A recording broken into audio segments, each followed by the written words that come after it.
नमस्कार साथियों, royal study with Ajay Shastri के यूट्यूब प्लेटफॉर्म पर आपका हार्दिक अभिनंदन है।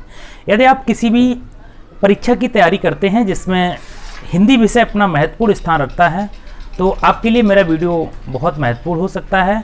आप मेरे चैनल को सब्सक्राइब कीजिए। यदि आपको मेरे द्वारा पढ़ाए गए वीडियोस की PDF चाहिए तो आप मेरे टेलीग्राम चैनल को ज्वाइन कर सकते हैं। डिस्क्रिप्शन बॉक्स में आपको एक लिंक मिलेगा जहां हम आपको धमाकेदार हिंदी पढ़ाते हैं, उसका मतलब वीडियो और साथ ही साथ PDF मिलेगा। तो आइए आज हम एक बहुत महत्वपूर्ण विषय प्रत्यय पर चर्चा करते हैं। चर्चा करने से पहले हम आपको बताएं कि आप लोगों ने यदि प्रत्यय पढ़े हैं तो आपने कुछ ही प्रत्यय पढ़े होंगे। आपको वास्तविक प्रत्ययों से आज हम अवगत कराते हैं, इसलिए वीडियो पूरा देखना, अंत तक देखना। साथ ही आज हम आपको पार्ट 1 दे रहे हैं और पार्ट 2 आपको जल्द मिलेगा। तो सबसे पहले हम देखते हैं कि प्रत्यय कितने प्रकार के होते हैं। तो प्रत्यय को आपको हम 3 भागों में बांट रहे हैं। एक होता है कृदंत प्रत्यय, एक होता है तदंत प्रत्यय और एक होता है स्त्री प्रत्यय। स्त्री प्रत्यय का वर्णन संस्कृत में किया जाता है, लेकिन आपके हिंदी विषय में सिर्फ कृदंत और तदंत प्रत्यय का ही बोलबाला है। तो आइए आज हम कृदंत जानते हैं क्या है। तो कृदंत का मतलब होता है, क्र मतलब होता है क्रिया, और जितनी भी क्रियाएं होती हैं वे सभी धातुएं होती हैं।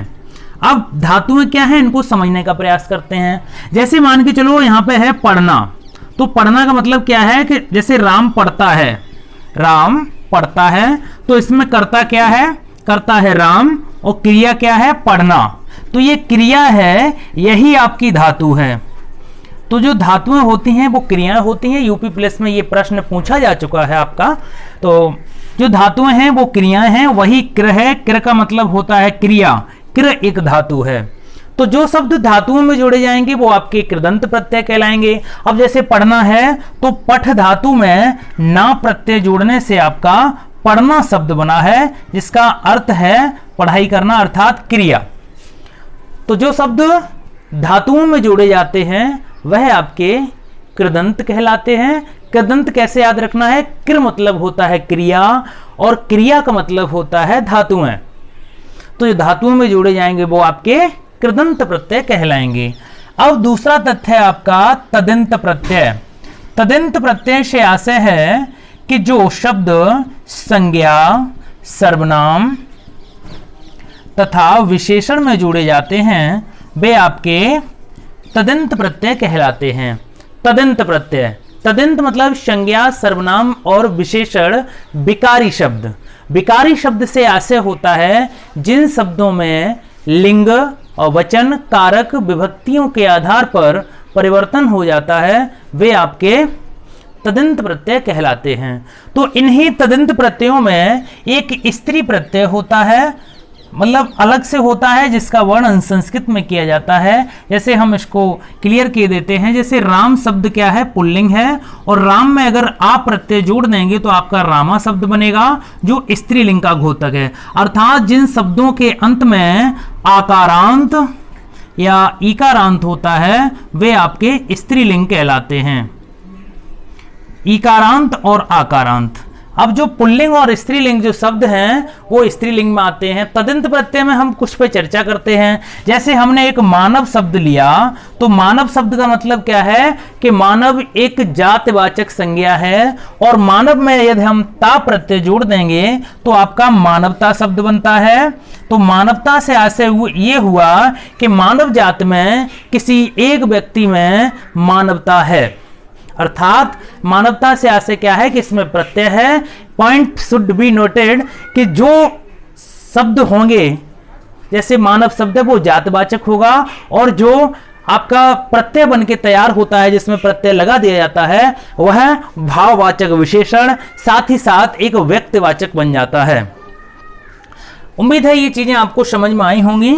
इसके बाद हम अब चर्चा करते हैं कुछ प्रत्यय की ओर। तो आपको पता है कि कृदंत प्रत्यय क्या है, जो संज्ञा तथा सर्वनाम में जुड़े जाते हैं वो तदंत हैं, जो धातु में जुड़े जाते हैं वो आपके कृदंत हैं। क्र का मतलब होता है क्रिया। अब जानने का प्रयास करते हैं कि प्रत्यय है क्या।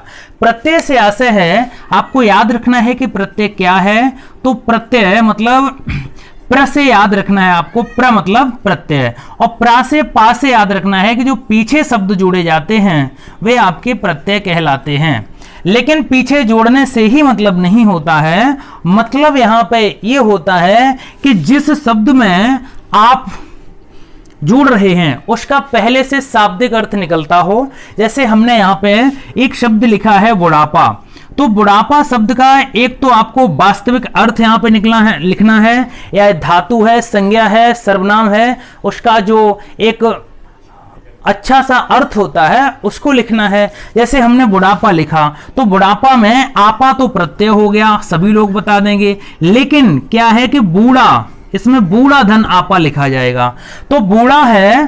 तब अब बुढ़ापा तो भाई किसी पर भी आ सकता है, ठीक है, बुढ़ापा किसी पर, मतलब बुढ़ापा शब्द क्या है, बूढ़ा शब्द एक जातिवाचक है, यानी बूढ़ा कोई भी हो सकता है, लेकिन अब इसमें आपा प्रत्यय लगाया गया है तो बुढ़ापा आ गया है किसी एक व्यक्ति में। अर्थात सभी प्रत्यांत शब्द, प्रत्यांत का मतलब होता है प्रत्यय जुड़ने के बाद जो नए शब्द बन जाते हैं वे प्रत्यांत कहलाते हैं, और सभी प्रत्यांत शब्द जो है भाववाचक विशेषण बन जाते हैं, साथ ही भाववाचक संज्ञा भी बन जाते हैं। अब हम चर्चा करते हैं कि प्रत्यय क्या है। यानी प्रत्यय से आशय ये है कि जो शब्द किसी शब्दांश में जुड़कर शब्द का अर्थ बदल देते हैं प्रत्यय कहलाते हैं, पीछे जुड़कर, लेकिन जिस शब्द में जोड़े गए हैं उसका शाब्दिक अर्थ निकलना चाहिए, साथ ही साथ जुड़ने के बाद अर्थ बदल भी जाना चाहिए। अब आइए कुछ प्रत्यय पर चर्चा करते हैं। जैसे यहाँ पे बचपन शब्द लिखा है, तो बचपन का मतलब हुआ, अब इसका बचपन का एक भाव निकालना है। बचपन का शाब्दिक अर्थ होता है बच्चा, और बच्चा में पन प्रत्यय जोड़ने से ये बचपन हुआ, अर्थात बच्चा जो है वो एक संज्ञा शब्द है, अर्थात ये आपका तदंत प्रत्यय में आएगा। अब बात करते हैं कर्तव्य।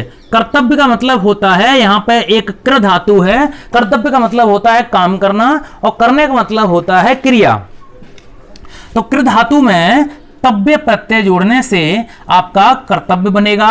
लेकिन यदि आप इस प्रत्यय को संस्कृत में हल कर रहे हैं तो तव्य की जगह आपको तव्यत प्रत्यय लिखना होगा, क्योंकि संस्कृत के रूल अलग हैं। यदि आप संस्कृत के प्रत्यय पढ़ना चाहते हैं तो आप मेरे वीडियो पर बने रहिए, बहुत जल्द हम संस्कृत के प्रत्ययों का वीडियो बनाने वाले हैं। अब है आपका वक्ता। वक्ता का मतलब होता है वच। वच धातु में ता प्रत्यय जोड़ने से वक्ता बनता है, अर्थात यहां पर ये कृदंत प्रत्यय होगा, क्योंकि कृ मतलब एक धातु है, वच धातु है, वच माने होता है बोलना, और इसके रूप बदते बदता वदंत के अनुसार चलते हैं। लेखक, लेखक का मतलब है कि लिख धातु है, तो लिख धातु में अक प्रत्यय जोड़ने से लेखक बनेगा। आप चाहें तो लेख धन अक भी कर सकते हैं तो भी लेखक होगा, अर्थात लिख एक धातु है जिसका मतलब, जिसके रूप चलते हैं लिखत लिखता लिखंत के अनुसार। श्रोता, श्रोता का मतलब है आपको, श्रोता मतलब होता है सुनना, तो श्रु धातु में ता प्रत्यय जोड़ने से श्रोता बनेगा, और ये कृदंत प्रत्यय की श्रेणी में आएगा। अब बात करते हैं कर्ता। कर्ता का मतलब होता है करने वाला, अर्थात कृ धातु में ता प्रत्यय जोड़ेंगे तो आपका कर्ता बनेगा, ये भी आपका कृदंत प्रत्यय होगा। साथ ही लेखक भी आपका कृदंत प्रत्यय की श्रेणी में ही आएगा। वक्ता आपका कृदंत प्रत्यय कहलाएगा, साथ ही साथ जो ऊपर बचपन है ये आपका तदंत प्रत्यय की श्रेणी में आएगा। अब बात करते हैं दूरी। तो दूर शब्द क्या है, एक विशेषण है, तो दूर शब्द में ई प्रत्यय जोड़ने से दूरी बनता है, जो तदिंत प्रत्यय कहलाता है। अब बात करते हैं कारण। ठीक है, तो कारण का मतलब है कृ धातु में अन प्रत्यय जोड़ने से करण बनता है, जो आपका कृदंत प्रत्यय की श्रेणी में आता है, क्योंकि कृ एक धातु है। अब बात करते हैं मरण की। मरण मतलब मृ एक धातु है जिसका मतलब होता है मरना, इसके रूप हंत के अनुसार चलते हैं। मृ धातु में अन प्रत्यय जोड़ने से मरण बनता है, क्योंकि मृ एक धातु है, तो ये आपका कृदंत प्रत्यय की श्रेणी में आएगा। अब बात करते हैं हास की। तो हास का मतलब होता है हंसना, तो हस धातु में हस आ प्रत्यय जोड़ने से आपका हास बनता है, तो ये भी आपका कृदंत प्रत्यय की श्रेणी में आएगा। अब बात करते हैं गति का। गति का मतलब होता है चलना, तो गम धातु में ती प्रत्यय जोड़ने से आपका गति बनेगा। तो गति माने क्या होता है? चलना, अर्थात ये भी आपका कृदंत प्रत्यय की श्रेणी में आएगा। अब बात करते हैं बुढ़ापा। बुढ़ापा का मतलब होता है बूढ़ा धन आपा, अर्थात बुढ़ापा। तो यहां पर आपका बूढ़ा शब्द आपका भाववाचक संज्ञा है, अर्थात यहां पर बूढ़ा शब्द क्या है? एक जातवाचक संज्ञा में भी है, बुढ़ापा आपका भाववाचक हो गया, तो यहां पर ये तदंत प्रत्यय की श्रेणी में आएगा। अब बात करते हैं अहंकार। अहंकार का मतलब होता है अहम धनकार, अर्थात जिसे अहम हो जाता है। सिगमंड फ्रायड के आपने इदम अहम परम अहम वाले युग पढ़े होंगे, तो उसमें अहंकार क्या होता है कि इस व्यक्ति में अहंकार घमंड आ जाता है। तो सबसे जरूरी चीज क्या है कि जिस भी प्रत्यय को या प्रत्यांत शब्द को प्रत्यय जोड़ रहे हैं या उसमें प्रत्यय बता रहे हैं, तो सबसे पहला जो शब्द होता है उसका एक शाब्दिक अर्थ निकलना चाहिए और जुड़ने के बाद भी अर्थ बदल जाना चाहिए। अब बात करते हैं माधुर्य की। तो माधुर्य का मतलब क्या है कि एक शब्द क्या होता है? मधुर। मधुर में या जोड़ने से माधुर्य बनता है। तो मधुर एक क्या है? मधुर एक विशेषण है, तो ये तदंत प्रत्यय की श्रेणी में आएगा, क्योंकि जो शब्द संज्ञा तथा सर्वनाम और विशेषण में जोड़े जाते हैं तदंत कहलाते हैं। अब बात करते हैं छुटपन की। छुटपन का मतलब क्या होता है? छोटा। तो सबसे पहले छोटा लिखेंगे और उसके बाद पन लिखेंगे। छुटपन आपने इस तरीके के प्रत्यय अब तक नहीं पढ़े होंगे, तो आज पढ़ लीजिए, और इसके बाद जिसका पार्ट 2 है वो और भी भयंकर है। इसके लिए आप हमारे चैनल पर जुड़े रहिए। चचेरा का मतलब होता है कि चाचा धन एरा, ठीक है। तो चचेरा का पहले एक शाब्दिक अर्थ निकालना है आपको। क्या? चाचा से चचेरा बना है। उसके बाद क्या है? गांगेय। तो ये गंगा धन एय, अर्थात ये सारे शब्द जो हैं किसमें आ रहे हैं? ये सभी शब्द आपके तदंत में आ रहे हैं। तो ये तदंत प्रत्यय के एग्जाम्पल हम आपको भी करा रहे हैं।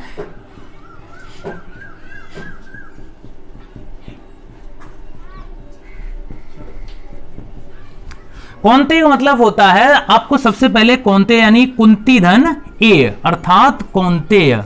कौनते किसमें आएगा? आपका कुंती संज्ञा शब्द है, ये भी आपका तदंत प्रत्यय की श्रेणी में आएगा। अब बात करते हैं आग्नेय। आग्नेय बना किससे है? सबसे पहले अग्नि। अग्नि का जो शब्द लिखना है अग्नि धन ए, अर्थात आग्नेय, ये आपका तदंत प्रत्यय की श्रेणी में आएगा। आदित्य क्या है? आदित्य में आपकी अदिति, आदित्य धन या आदित्य, अर्थात यहां पर भी ये तदंत प्रत्यय की श्रेणी में आएगा। अब मैथिली की बात करते हैं। तो मैथिली का मतलब पहले शाब्दिक अर्थ क्या निकलता है? मिथिला और धन ई, अर्थात मैथिली, ये भी आपका तदंत प्रत्यय की श्रेणी में आएगा। अब बात करते हैं दाक्षी का। तो दक्ष यानी दाक्षी मतलब है कि किसी में दक्ष होना, तो दक्ष धन ई, अर्थात इसमें दाक्षी में दक्ष ई प्रत्यय है और ये तदंत प्रत्यय की श्रेणी में आएगा। दक्ष का मतलब होता है चतुर, निपुण या पारंगत होना। पंख मतलब होता है कीचड़ और जा का मतलब होता है खिलना। तो पंख मतलब कीचड़ और जा खिलना, जो कीचड़ में खिलता है वो कमल होता है। तो ये आपका तदंत प्रत्यय की श्रेणी में आएगा। अब बात करते हैं सरोज। सरोज का मतलब होता है सर धन जा। सर मतलब तालाब और जा का मतलब होता है निकलना, जो तालाब से निकलता है, ठीक है। तो ये भी आपका कमल का पर्यायवाची आएगा। तो यहां पे तदंत प्रत्यय की श्रेणी में ये भी आएगा।